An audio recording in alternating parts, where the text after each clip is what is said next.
下午有空的时候揉了一个面团，打算做一个豆沙小馒头，然后明天当早餐。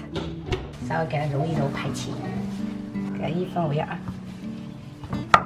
这样比较好操作。给它搓成长条。反正我都是在空余的时间，然后做一做这些面食，然后第2天就复制一下就很快。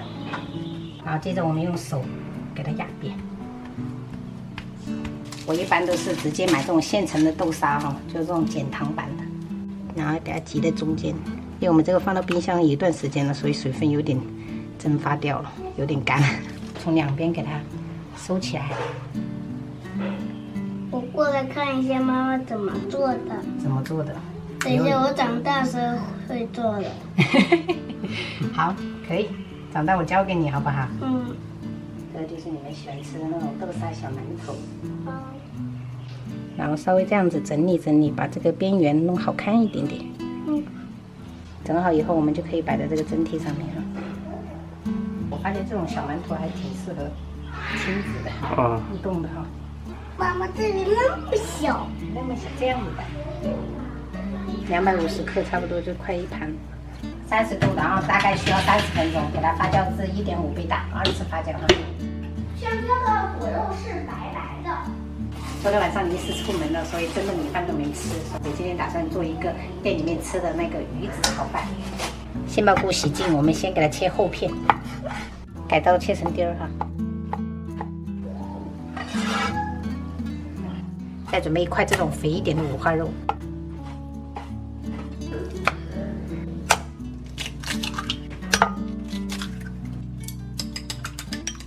然后我还额外切了一点葱花，店里面是没有加葱花的，但是我个人感觉加了点葱花会比较香。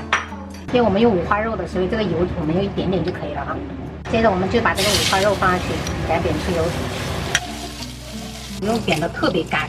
这个时候我们可以把这一个杏鲍菇放下去，跟它一起炒一炒。这个杏鲍菇倒下去过后，中小火炸了5分钟，先这样，表面有一点点的微焦就可以了。这种状态，我们把它放到肉勺里面。先把这个油给它漏一下，倒一点油起来，我们等一下炒空心菜。这个小馒头已经发酵好了，1.5倍大了，我们接着就开始蒸哈。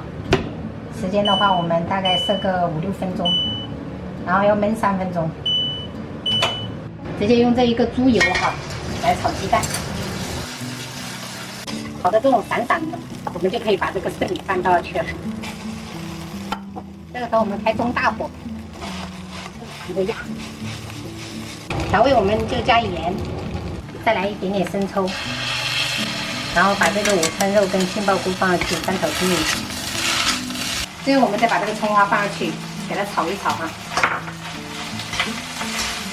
这种是做寿司的鱼子，这个是不需要炒的哈，就是平时做寿司都是直接吃的，这个直接加多一点。我女儿特别爱吃这个鱼子。太香了，这样做的鱼子炒饭。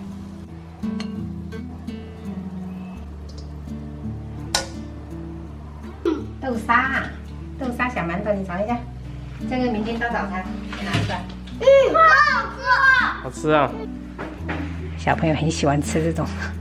今天你们3姐姐就吃这个哈，然后爸爸就吃中午的那个牛腩米粉没吃完的，还炒了一个空心菜，白灼小九节。我们今天晚上就这样吃吧。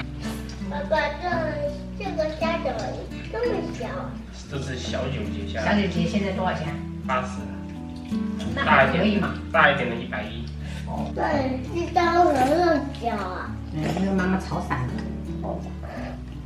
我最喜欢的菜就是空心菜。我也最喜欢的菜就是空心菜。我最喜欢的菜就是菜。爸，我会自己剥。我自己剥。拔胶为什么会有刺啊？把头给它掰掉。我剥的好好吃。自己剥的就更好吃了是吧？自己动手的就是不一样。小婶感觉遮不住你的那个书包。对啊。吃饱喝足。吃。有没有汤还是吃饱喝？那什么行动？明天要吃红薯吗？要。给你们蒸一根红薯，然后搭配这个豆沙包。